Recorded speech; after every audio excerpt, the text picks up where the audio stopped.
find the exit to this Ikea. Unless I try to start again. Where's the exit?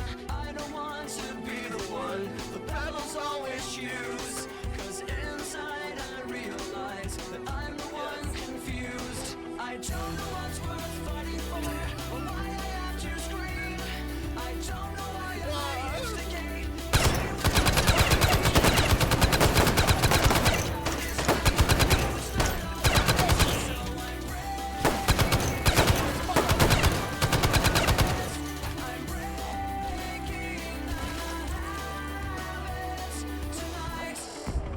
I hope you're good at improv, cause boy howdy, that spotlight is on you now.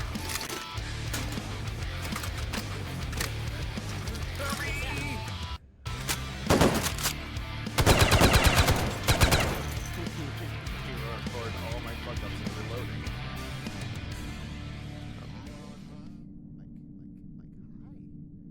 Hi. There's my mic up close to my face. PSVR2 controllers, H3VR. There's some mod that replaces the Oculus controllers with these. I think it does the job really well.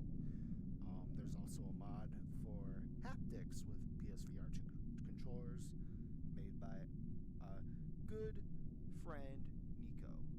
So I wanted to try this out as soon as I saw it. It was what convinced me to buy the headset in the first place, because I'm all about that haptics. You know me, I bought the BAAAAD vest and the BAAAAD wrist. I don't have them on me currently. All they've done is sit in the corner collecting dust, which is a shame because they were a lot of money to get. But I have them, and now that I have these two, I've been feeling up to trying them out. Initial response feels like I'm holding a PlayStation 5 controller, which is not a surprise. It's a Sony controller, who would have thought? But more specifically, the handles on these are thick. The handles, like themselves, like the base of it is thick, like a PS5 controller. When I did the jump from PS4 to PS5, the control girth was much much bigger, and it actually gave me hand cramps when I was adjusting to it. But like half a year later, and it took that long, half a year later, I got over it, and now I'm used to PS5 controllers. With this, I'm feeling the same thing. I'm actually getting hand cramps I'm getting hand cramps by using this, and I'll explain later why that is. But the buttons, much snappier compared to Oculus. I can feel like it's leagues better compared to Oculus controller buttons, but they're buttons, you know, they're one note. They're supposed to provide a certain purpose, and you go over, boom, bing, bom, that's it. But these are much more a little more analog, so to say. There's actually a little bit of resistance when you press them, all that kind of stuff, and it's responsive, and it does what you want them to do, which is good. The controller sticks, also good. PS5 controller sticks. It's rubberized grip, nice, and I don't slip, I don't fuck up, it's all good. We got the PlayStation button as in turn of the Oculus home button. It'll do the same thing when you get the PSVR2 ski map installed. It'll provide the same sort of niche. So it's literally on the same place as the Oculus button. The transfer from Oculus to this, it just felt natural to me. There is also an options button. I'll be real, I didn't really need to use that button, so I'm not entirely sure what it's used for, but for the most part, I didn't need it. So I just need the home button and my two face buttons and the analog stick, and I'm good. But of course, we also have the shoulder buttons and the hold button. The shooty button is really good. It is awesome. I think they did an amazing job with this. But then again, it's Sony. They made the PS5 controllers. I think the PS5 controller haptics is really good. It's the exact same technology. It is just as good as a PS5 controller. With Niko's mod, it's also really, really good. A little thing I've noticed, that's weird. They're both engaged right now, but there's sometimes moments where only one of them is engaged. I'm not sure why that is. I'm not too stressed out though, because when you do have a gun, for example, and you hold it, it engages the haptics, and that's kind of what you hope for. So that's good. But sometimes when you go to the worlds, like you change from world to world, or for example, you change to a modded world, like right up there, it will sometimes have it already engaged where it gives you resistance, especially with the left controller. And I've noticed on my PS menu screen, it says my left controller is already burning a lot of batteries at 1 bar. I've only been playing for like 2.5 hours, and it's already down to 1 bar. So I can see what Niko meant when it says the great battery burner 9000, or like it burns through batteries quick. But to counterpoint that, would I want to have an Oculus controller that has AA batteries with bare minimum experience paired along with it, or do I want 4 hours of great H3VR experiences with a controller that has haptics? I think I would prefer the latter. I bought a charging station for my controllers, and currently on my controller is the magnetic USB to put onto that charging station, and it would just go right ahead and charge anyway, so that the next time I would be playing, it would be full power anyway. So I've had so much hassle getting AA batteries for Oculus Quest controllers versus, oh, I'm done with this, let me just put it in the place it belongs, and oh, it's charging, I guess that works. So I'm happy about that. I would definitely recommend the haptics mod with Niko, because Niko's haptics mod for PSVR2. That's what I meant to say, because it's definitely a lot of fun. It is way better than just having the gun in an Oculus controller. I am satisfied with it. It is comparable to the wrists and the vest, haptics mod, but there's just a step above the haptics when you feel like you're holding a trigger and you are pulling a trigger and you are shooting a gun. Is the direct haptics versus indirect, oh, because this gun is shooting, my wrist and my vest is vibrating. Whoa. It's definitely a step up from that. This is definitely a must-have if you're using PSVR2 and all that kind of stuff. Literally for me, the only games I'll be playing this on is Gran Turismo, which I'm not using these controllers. I'm using a PlayStation 5 controller. I prefer that. When I did it with the wheel and pedals, I tried it out, sample run with a friend who also has PSVR2. It made me sick. It actually made me nauseous, because when I have that wheel, it's a separate cause and concern when it's a video game and when it's real life. And having a wheel and pedals kind of blurs that, and it gave me motion sickness. It made me sick. Versus I'm laying back on my bed with a PS5 controller, just having a blast, driving these virtual cars. I didn't get motion sickness then. I just went ahead and yapped it up, so to say. But it's just, I think I'm getting off track. I'm going to end it short. Just point being, I'm going to use the controller for Gran Turismo 7 because I'm most comfortable with that. It does the job. I get to witness being in a car seat there. I don't need all the extra fancy $2,000 car rig or whatever. I don't need that. I think Gran Turismo 7 by itself is essentially a car simulator game with very little to do on top of that, and I'm just going to enjoy it just because I want to drive cars. So that's what I'm going to do it with. For H3VR, this is when these controllers will apply. This is the game where I'd be spending hours with these controllers, and these controllers feel good because I'm used to a PS5 controller. This reminds me of PS5 controller. And then the other game is MMDVR, but we're not going to talk about that. You don't need to know about that. That's just the off time, the after dark time. Don't worry about that. It isn't all sunshine and rainbows, though. I do want to express this important part that there are some things that need to be tweaked in order to get the most out of these controllers. For all the things that this controller does right, there's a few caveats to it. Let me go ahead and show you. So if you go to movement modes and settings, I currently have single touchpad joystick because that's what I'm used to with Oculus. But what I had to do is I had to go options and switch it from standard to XZ head. Because the thing is about these controllers is that they're much more advanced compared to Oculus 2. And that actually does affect the way you move. So say I put it back to standard, I have it set to moving right now. I go forward, but if I point my controller back, it will go backwards. I'm not hitting down, I'm hitting up.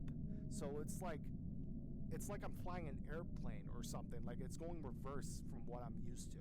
That's annoying. I tried to do some tests with that, to try to do some like movement trials to get to point A to point B. I couldn't do that with that on, but thankfully I found it. I made sure to turn on XZ head so that I don't have to deal with that problem when my controllers are pointing a certain kind of way. So that's the first thing. At least that has a solution. This other thing does not have a solution. It is these buttons, the hold buttons. Yeah, I'm going to talk about these because, oh my God, these are awful compared to Oculus. That's something Oculus did right, is that their hold buttons are deep. They are deep, and you only need to push it down a certain bit for it to work, and you push them down all the way to make sure you are holding your objects. You're holding your gun, you're holding your hot dog, you're holding all that kind of stuff. With these, it's like an inch thick. Not even an inch. It's like a micrometer thick. It's like barely there. An add-on top of the PS5 controller handles. It is haptic. It is responsive when you touch it down. But in gameplay, you have to keep holding that to hold that gun. And I have been dealing with countless moments where I wasn't holding the gun because it felt like I lost a little bit of that pushing the button down, and I accidentally let go of the gun, or I accidentally let go of the foregrip, and it messed me over. This could be just one of those things where I have to get used to it, but initial responses is I absolutely hate it.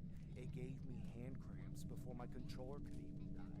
So compared to the Oculus, when you transfer from Oculus 2 or Oculus 3 or whatever to PSVR2 when using these controllers, you're gonna notice it too. It sucks for H3VR because you're holding your gun and you need to keep it pushed down. I don't think I found like an option for that. I don't think so. Yeah, no, it's just this. It literally is just this. I'm sure there is a little bit of loophole, so to say. If I'm holding something, let me just bring this up. If I'm holding something and I hit the PlayStation button, that home button right there, and I hit that and go back, I'm no longer holding the hold button, but I'm still holding the object. That is a loophole I found when using the single action revolver in my gameplay. It helped a lot so I can focus on doing the other things like opening the cylinder, releasing the bullets, pulling back the hammer down. I could speak. Pulling back the hammer down, all that kind of stuff.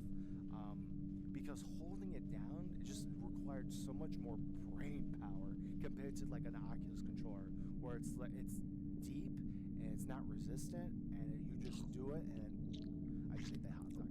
You just do it, and it's good, you know. So the transfer between Oculus to PSVR2 controller, that is just the worst part of this controller.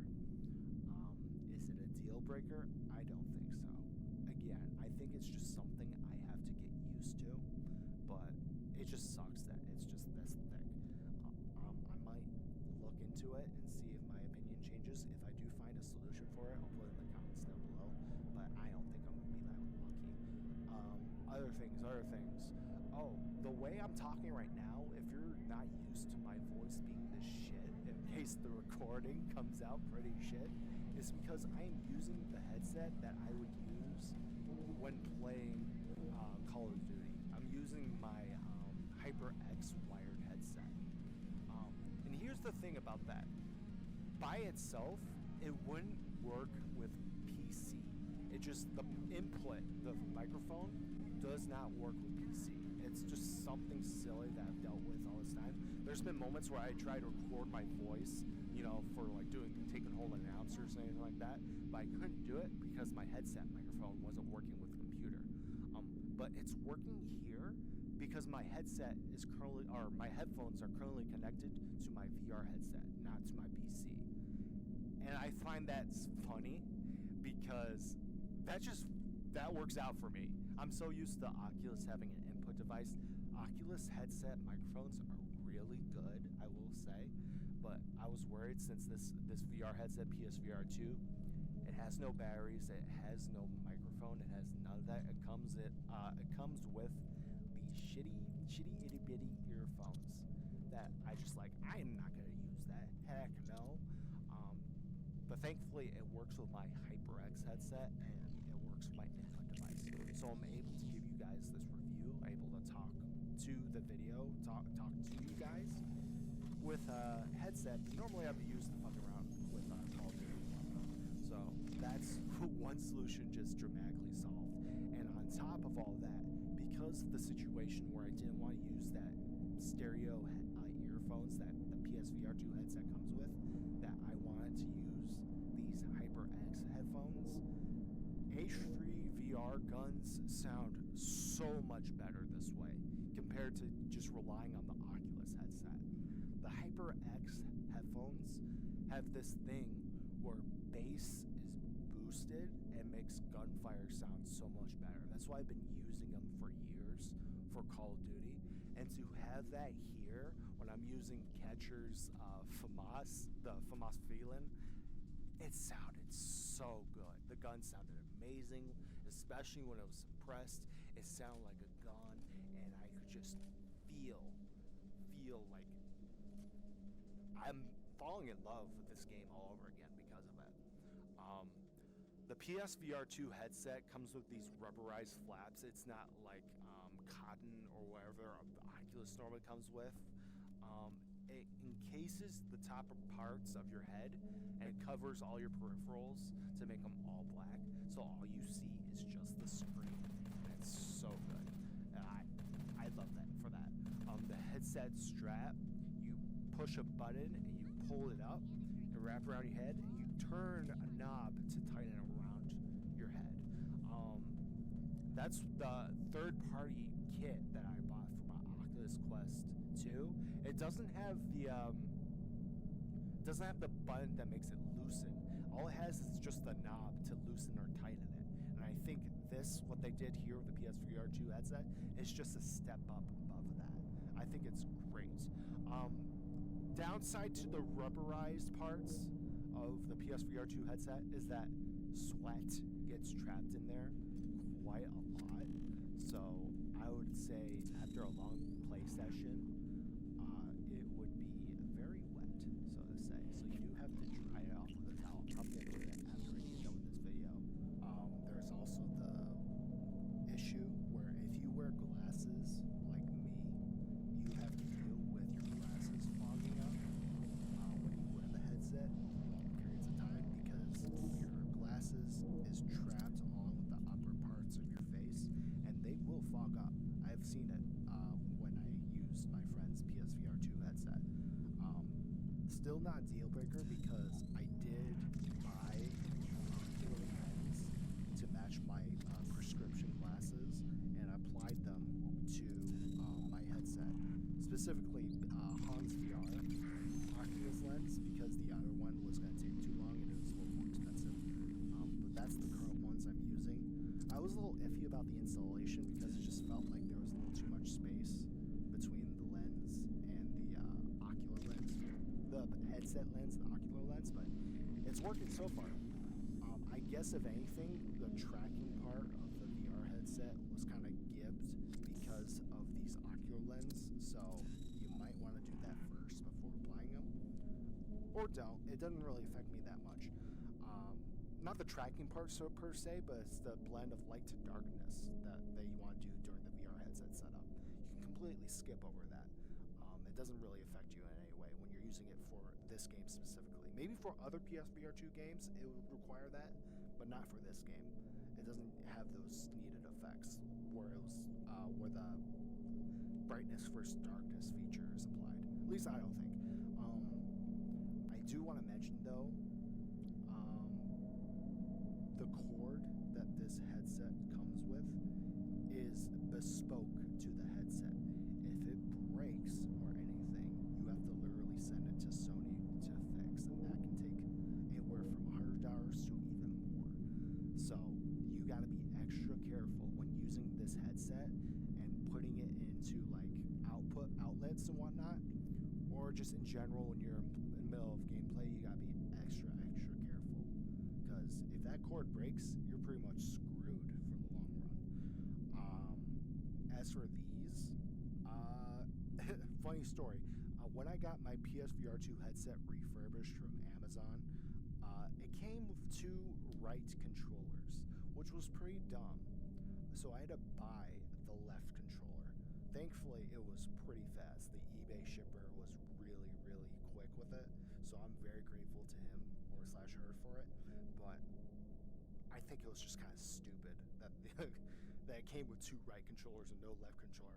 Because if that ever happens to you, you literally cannot play anything until you get that second controller. You cannot play PlayStation games because you won't be able to skip the setup process, and you can't play PSVR or PCVR games because you need controllers. You need them.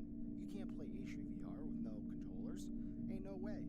So I was literally just waiting as my headset became a fucking $300 brick for this other controller. But thankfully it's here, and thankfully I can say that the wait was so worth it. Now, one more thing that I had happen with this headset as I was dealing with all these motions, trying to get adjusted to it. I played Gran Turismo 7 for 5 minutes, and all of a sudden, my game hard crashed. This caused my headset to freak out because it doesn't like it when it hard crashes. There's flickering in my screen, and it wasn't working with the games. So what I did was I went to my PS5's safe mode. I went to rebuild my PlayStation's database. It told me it would take a couple of hours. It only took 2 minutes, and boom, it was fixed. Next thing I did is I went to my video settings and I made sure to turn off automatic 120 hertz, because Gran Turismo 7 was a PlayStation 5 title, and I'm thinking it's hitting that limit when it came to like what it can output, so I made sure to turn that off. The next thing I did is I went to the HDMI settings and turned off, I believe the name of it is HDCP. I need that on to watch YouTube videos, but for PlayStation games, PSVR2 games, and specifically Gran Turismo 7, I turned that off. The next session I did with Gran Turismo 7 lasted me like 4 to 5 hours. I was really getting into it. And it's weird when your game crashes in 5 minutes when you're doing random bullshit stuff versus you get all that fixed and then all of a sudden it's working for 5 hours. I don't know how to feel about that, because it's like anything can happen.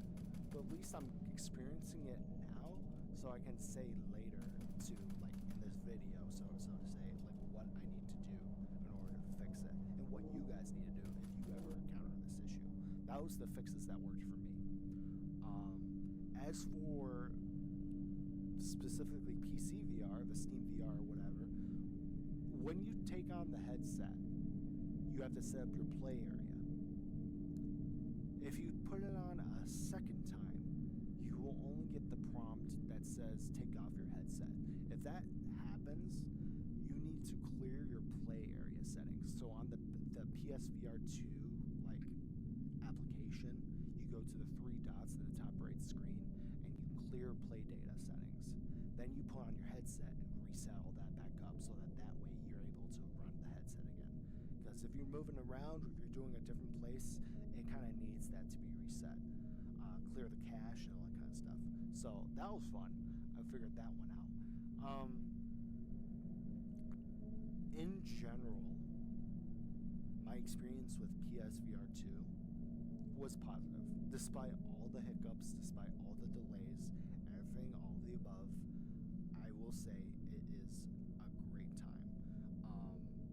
compared to Oculus 2, so to say, it's a step up. Generally, it's a step up.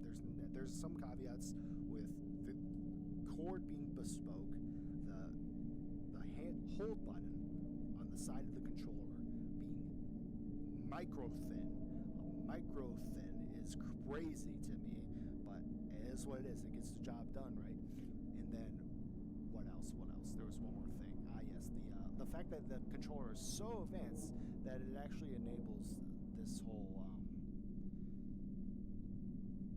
controller fold side rope bullshit. Yeah, just XZ head. You don't need anything else. It would actually actively interfere with you if you were to turn any of those on. You need XZ head. Those were the big three. This is the core. Like, the big three is just those ordeals. Everything else, step up. The buttons are snappy. They work. The analog sticks are awesome. I no longer have to worry about dropping mags or using my slider release or anything like that. It just works. It just works. We'll see if that lasts for a couple more months, because I know this is still a Sony controller, and I've dealt with what's it called, stick drift. I've dealt with that before with the PlayStation 5 controllers. So I'm totally expecting it for this. The biggest reason why I got all this is because I was dealing with stick drift with my Oculus controllers. So it's just naturally the case where I would want to get this as an upgrade versus just getting new Oculus controllers for essentially the same price.